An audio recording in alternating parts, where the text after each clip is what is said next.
नमस्कार, मैं प्रेम। आप देख रहे हैं एमके न्यूज़ इंडिया। महागठबंधन के 3 बड़े बैठक हुए। आपको बता दें, पहली बैठक राजद प्रदेश कार्यालय में हुई, उसके बाद जो है दूसरी बैठक जो है कांग्रेस प्रदेश कार्यालय में हुई, तीसरी बैठक जो है एक बड़े होटल में हुए। और तीनों बैठक को लेकर जो बीजेपी की तरफ से आ रहा है कि उनके अंदर घबराहट है और पार्टी जिस तरह से टूट हो रही है उसे एकजुट करने में कोर कसर नहीं छोड़ें, लेकिन टूटना तय है। इन तमाम मुद्दों को लेकर जो है बड़े आरोप लगाते हुए नजर आ रहे हैं एनडीए। लेकिन इन्हीं तमाम मुद्दों को लेकर हमारे साथ बात करने के लिए आरजेडी प्रवक्ता मृत्युंजय तिवारी जी हैं। मृत्युंजय जी, कैसे देख रहे हैं? एक तरफ आप लोग जो है बैठकों के दौर शुरू कर दिए हैं और कोर कमेटी की बैठक भी कर रहे हैं कि हम लोग एक हैं, हम लोग मजबूत हैं और एक एक वोट पर जो हमारी नज़र रहेगी। और वहीं एनडीए की तरफ से कहा जा रहा है कि उन लोगों में घबराहट है, टूट है और देख सकते हैं कि एकजुट करने के लिए कई के घर जो है आना जाना पड़ रहा है। तो इसका मतलब है उनको बैठक नहीं करना है।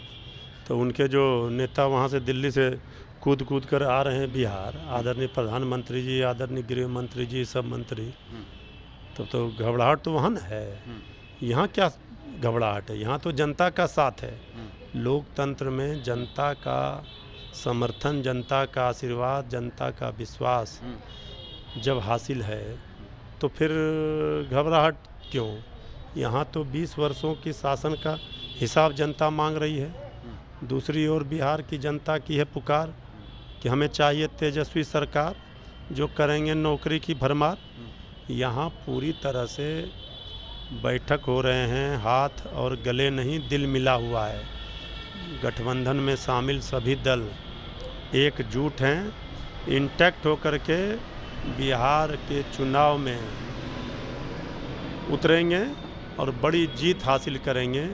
इस सरकार की विदाई में ही बिहार की भलाई है। विजय सिन्हा कह रहे हैं कि राजनीति तोते जो है उड़ गए हैं लालू प्रसाद की। देखिए, किनके तोते उड़े हैं, कौन तोता बना हुआ है, ये जनता सब समझ रही है। जनता पाई पाई का हिसाब मांग रही है। ये तोता और मैना का कहानी ना सुनाएं।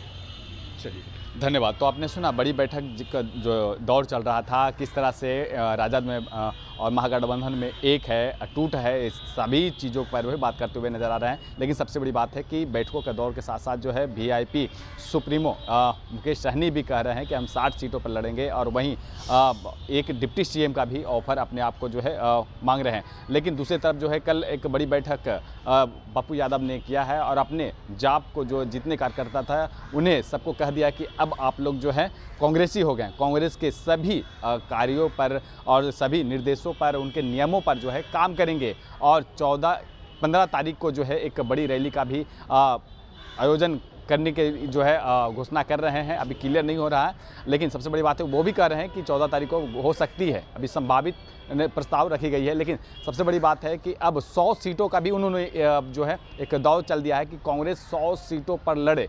बराबरी का हिस्सेदारी है, वो बैक में नहीं, वो फ्रंट में लड़ेगी।